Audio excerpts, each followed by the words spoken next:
County, Oklahoma. Welcome to Pastors of Pain. I'm Father Brian O'Brien, and it is good to be here with you. We are recording this just before Christmas. We're trying to, get ahead on the old podcast. Give our dedicated producer Rob Ponce a little break. And in exchange for that break, I have made him a guest. But not just Rob, but also his wife, Margie. Say hello, Ponces. Hello. Hello. Oh my gosh, this is great. This is so great. weird. So Rob, if you don't, so we usually, Father Carey and I, Father Carey Wakulich, pastor of St. John Catholic Student Center, usually it's Father Carey and I, but then occasionally over the years, we've been recording this for 5.5 years, and we've had 200 plus, 290 something episodes. And we've always had help because we're dumb and we don't know what we're doing on the technology side. And we've said this before, if it relied on us to produce it and add the music, and this thing would have died after about 3 episodes. So we've always had help. And so Rob Ponce is usually sitting here with us as we record. And so he is sitting here with us, but he's also the guest, not just the guest. Anyway, last week we had a beautiful conversation with Rob and Gina Agnew, who are parishioners and awesome people and working hard to raise their family in the faith. And they do a whole bunch of stuff around the parish. And then what they have in common with the Ponces is that Rob and Gina are discerning the vocation of the diaconate. Rob and Margie are too. And so I'm just gonna have them share a little bit about their life. You guys good with that? Sure. Okay. Tell us how you met. Oh boy. Okay, so the short version of this It story. doesn't have to be that short. Well, so I was active duty Navy, stationed in San Diego. Mm-hmm. This is mid-90s, early 90s actually. Early 90s. And just got off deployment, was dead broke, couldn't go back home for Christmas. Home was where? In Florida, South Florida. So you're in California. I'm in you California. have no money. No money. And you want to go to Florida. Well, wanted to, so then I couldn't. But so no cash. Yeah, so a good friend of mine, he's from El Paso, and he was like, "Hey, I know you're broke, but I'm driving." Wait, Margie's from El Paso. She is. Oh my gosh, I know where this is going. Oh boy, go ahead. And so I was like, "Sure, I got gas money, I can handle that." And so we jumped in the car, drove 10 hours, and on New Year's Eve of 1995, 95, yeah, For lunch, we met at a restaurant that's not even open anymore. Bennigan's. Yeah. Old Irish. Bennigan's. Yeah, way back. Your friend introduced you?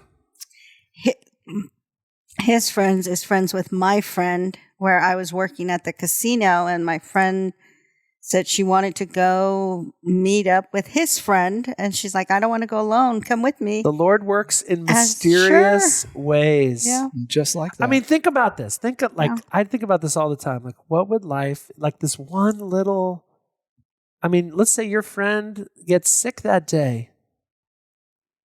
Rob and Margie never come together. Met, ever. Yeah. Or you had money to just fly to Florida. Mm-hmm. You never Honestly, I think about that sometimes because, if I had not met her, I probably would not have done 20 years in the military. Yeah. To be honest, I probably would have gotten out after a couple of years and went and did something else. Oh, lived in your mom's basement. Probably. Isn't that funny? Yeah, that's amazing. Yeah. Okay, so you guys, you had a date at Bennigan's, and then what? Then what happened? I'll tell you, it started out as a friends. friendship. Yeah. Yeah, it was just we were racking up the phone bills, making somebody a lot of money for the Southwestern Bank. Back in the day when, it was like 25 cents a minute or something. Yeah. And so we just became really fast friends, and we just got to know each other. And and that's, I think, what was really fascinating about the beginning of our relationship is because it started out as a friendship, because she was 10 hours away. So it's not like we can go out on dates. It's not like we can go have dinner. It was over a phone call. Was it really a friendship? Because some people say that. But they don't really mean it. Well, it was. I was actually trying to find him a girlfriend, among my friends. Oh, really? Yeah. But secretly, you didn't. You were like, oh, I hope I don't. I don't. One of my friends says that, but I actually wanted to find him a girlfriend, and later on I realized I wanted to be his girlfriend. Mm-hmm. And this was mid-February when he came back to El Paso to visit. Yeah. And he came back after Valentine's Day. It was like the week after, and my parents had just moved to Kansas at Thanksgiving. So in January, they came and picked up all their things. I was living at their house, and I had no refrigerator. I had a cooler for about 2 weeks. Those don't work as well as refrigerators. I know. And so I saved up some money, and I went to the furniture store to buy a refrigerator, and he was with me. And while I was doing some paperwork, he went and paid. And he paid for my refrigerator. I thought you were going to say he proposed to you in the furniture store. No, he paid for my refrigerator. And, that's when I realized, if this guy's willing to pay for my refrigerator and we're just friends, I think there's more to this relationship. Yeah. So I don't know none of my friends paid for my refrigerator. I know. And it's to this day, it just seems so sweet that, he saw a need that I had and he fulfilled it. And then we started dating after that. And how long from dating to engagement? So you're not going to believe this, but how about from dating to married? Yeah. It was February that we started dating, and we were married in July. Yeah. Oh, dang. And we had 4 weekends that we hung out with each other. Mm-hmm. Either he came back to El Paso, or I went to San Diego once. And in April, he proposed, and then we got married in July. Mm-hmm. And between April and July, we didn't see each other until we got married. Whoa. Mm-hmm. So. Okay. And where were you living at that time? I was still in San Diego. Okay. You're still in the Navy. Mm-hmm. Yeah. And then after that, you lived in San Diego. Mm-hmm. And then where else have you lived? You've lived in San Diego. Exotic San places. Diego, then we moved to Kansas. Well, yes. And then we moved to Hawaii. We did 3 years there. Hawaii connection. Mm-hmm. Yes. Yeah. And then we moved to How long Virginia. in Hawaii? 3 years. 3 years. Nice. And then Virginia. That, we went to Virginia. Mm-hmm. That's where we spent a good chunk of time, was in Virginia. About 9 years of my career was in Virginia. Okay. Multiple commands in Virginia. And then Virginia. And then we went to Italy. Went to Italy for your last command. We wanted to do something fun and give the girls an experience. Yeah, because our girls were older, and so we wanted to allow them to experience something that they may never experience for the rest of their life, which is pretty rare for kids, especially young teenage years. Yeah. And so we chose that time on purpose because we were, the hope was that they would take that for the rest of their life and like have that experience of, wow, I've been to other countries. And then Italy to Stillwater. To Stillwater. Yeah. Oh, wow. That's amazing. That's amazing. So Rob's been on the show before when we first hired him as our communications director at the parish. So you can go back and listen to the life of Rob Ponce, which is greatly intertwined with Margie. Yes. So then here in Stillwater, so Rob's a convert. Mm-hmm. Rob grew up Pentecostal. Sure did. Margie? I'm Cradle Catholic. Tell us about growing up. You grew up in El Paso? I grew up in El Paso. My grandparents on my mom's side were from the Cristero era. Yeah. I think both of them are. Yeah. Where in Mexico, the government tried to abolish Catholicism. And so they grew up. Not a smart move. Yeah. And they grew up, believing in the faith and fighting for it. But they also did not have catechism. They just believed. It was passed on through the family. And Catholicism was very strong in my family on both sides.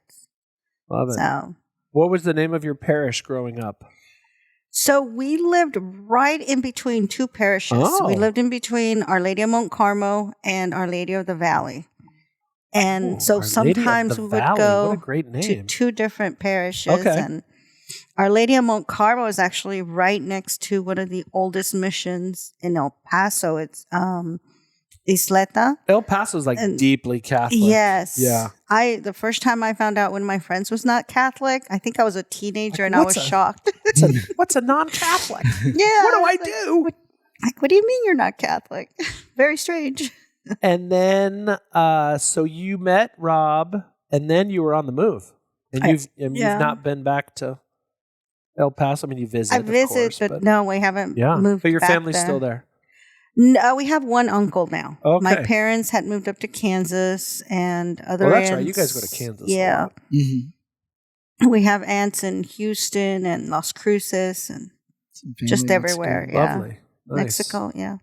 All right. So then you guys both had, so like Rob, you became Catholic. Margie, you kind of had like a reversion. I did. My late teens and my early 20s, I have a great aunt who is a religious nun, and I wanted to be like her. She traveled a lot and she helped people, and I didn't have that calling from God. So, in my teenage wisdom, which is not great, I was angry at God. So I was like, oh, he doesn't love me, so I'm going to be angry at him. And that lasted till my mid-20s. And so you were kind of away. You were a little wayward. Yeah.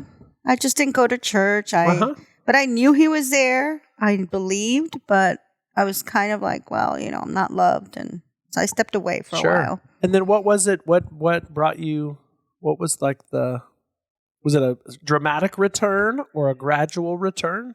It was dramatic at the point where I was working at a casino, and we used to go, when we get off the casino, sometimes we'd go play poker or something with other people. And one time I got tired and I was like, I don't want to live like this anymore. I want something different. I want to meet someone who loves me, and just, I want to stop this. And a few months later, that's when I met Rob. Wow, nice. Good timing. I had started coming back to the church little by little by that time. And when we met, after we got married, a few months later, I got pregnant with our oldest daughter, and we talked about how we were going to raise our children. I said, well, I only know how to be Catholic. I don't know anything about being Pentecostal. And he's like, okay. And then I said, okay, we're going to raise the child Catholic. He's like, sure. Okay. So that started. Now he would ask me questions like, well, now I got to go look them up. And so that started my, coming back into the church. And that's a very common, it happens a lot with people who have kind of walked straight away from their faith, and it's having kids that, oh my gosh, I'm in charge of this whole other person. Like, and it's sort of an awakening that can oftentimes happen, that brings you back to the life of faith and getting back into the practice of things. And that's awesome. Okay, let's talk about becoming a deacon.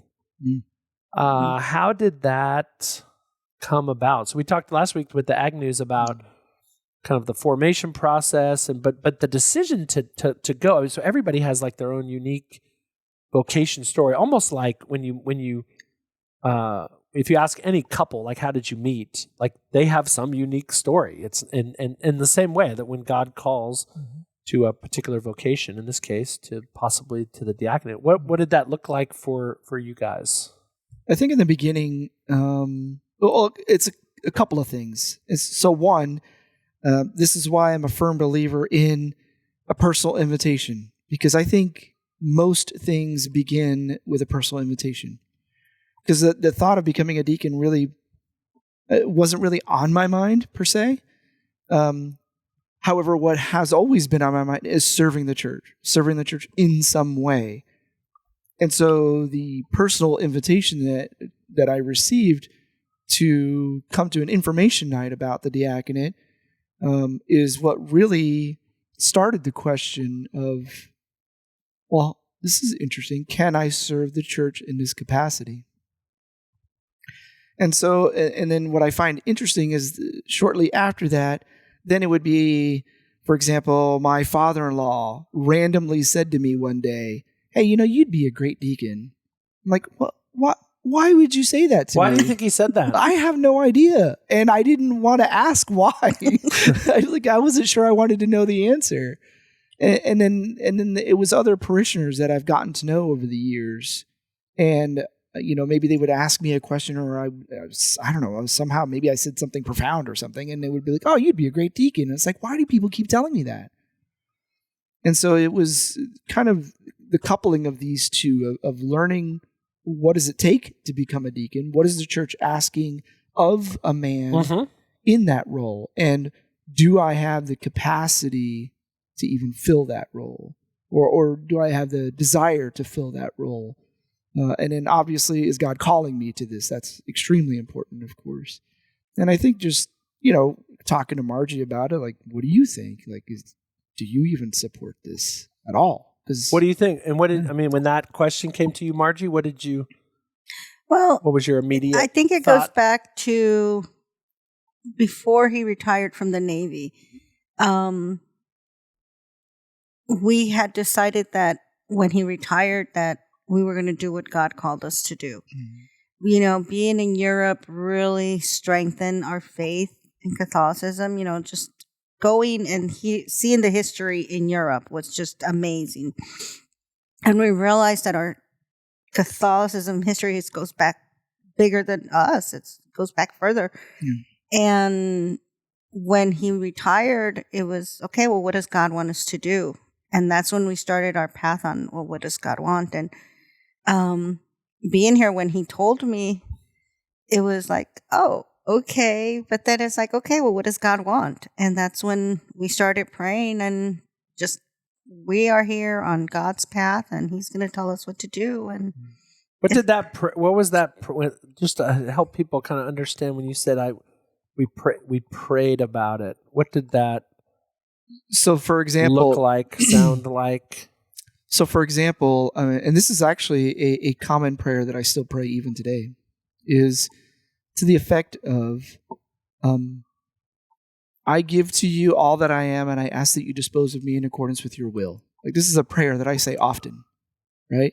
And so it goes beyond just the diaconate. That's one piece of it, because it's also in working for the church as the communications director. Like, God, what do you ask of me in this role? What tell me what you want, or guide me in the way that you want me to go.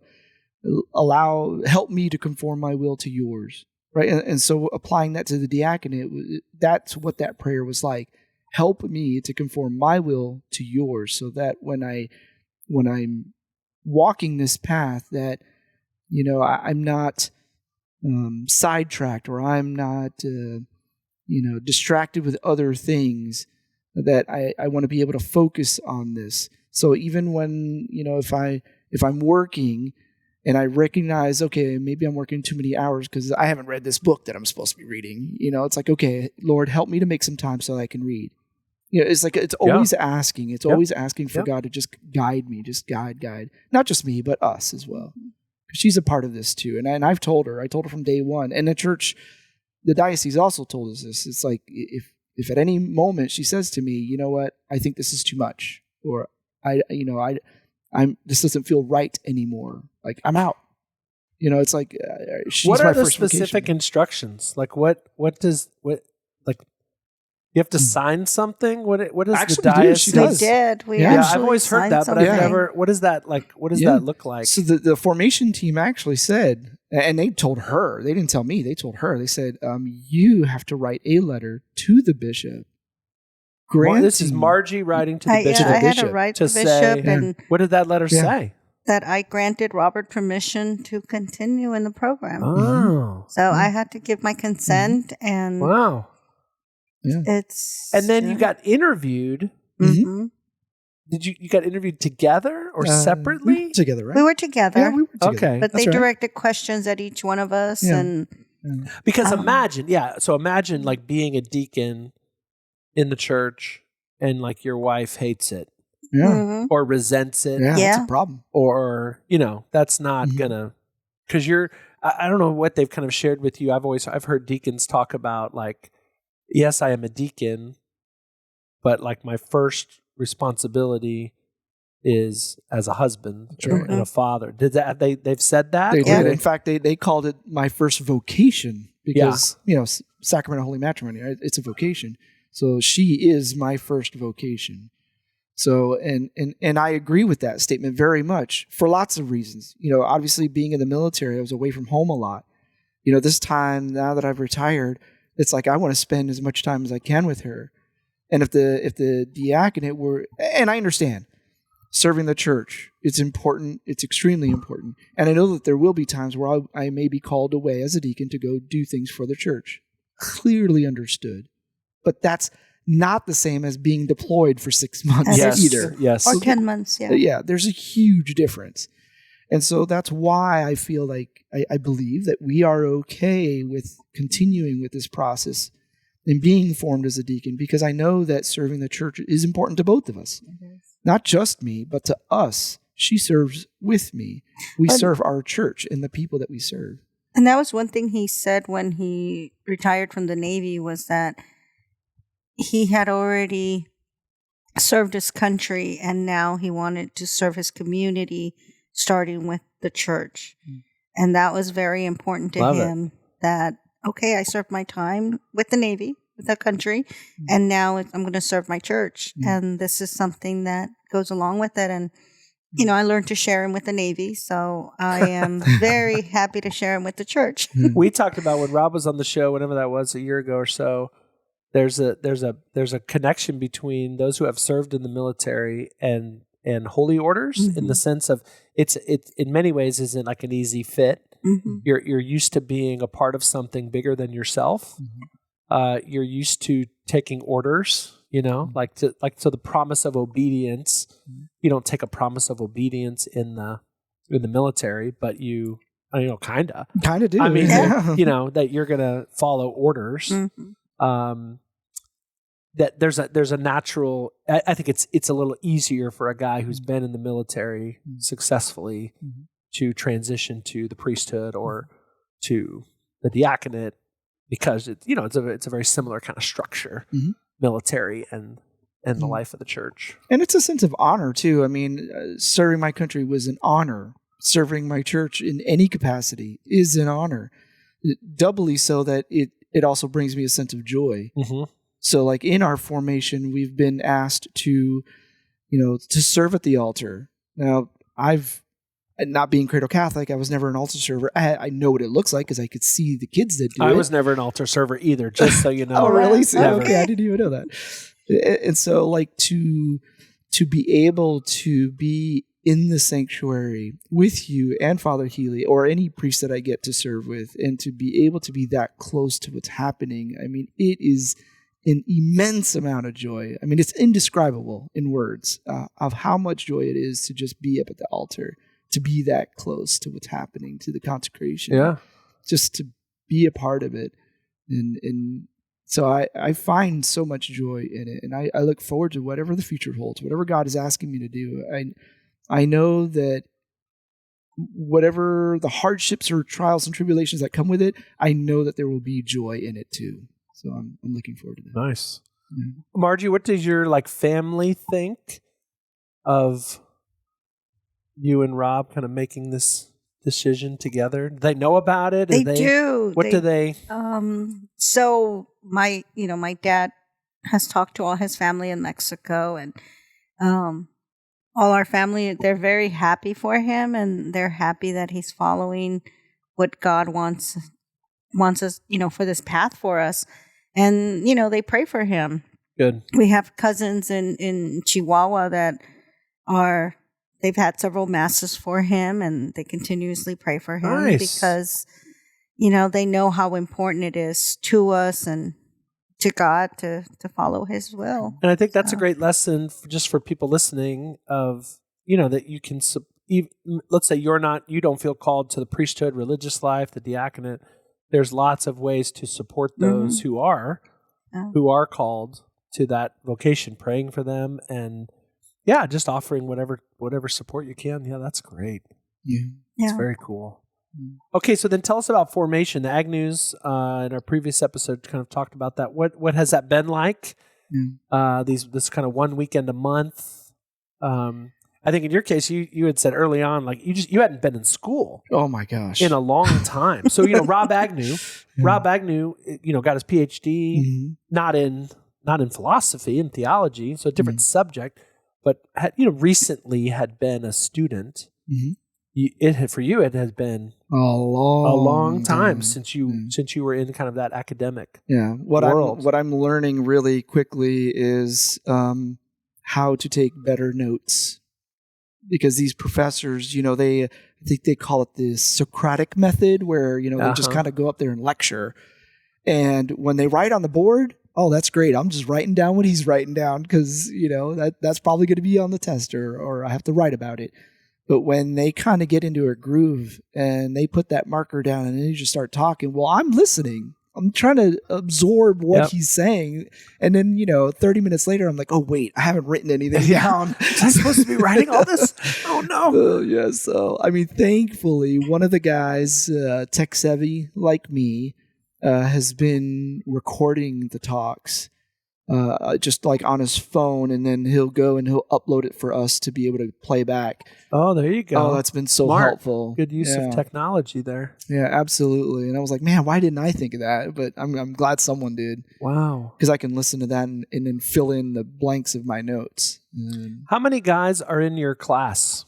There are currently 19 of us. Okay. Yeah, so it's so good to get with them. Like we have this little group me chat that we're in.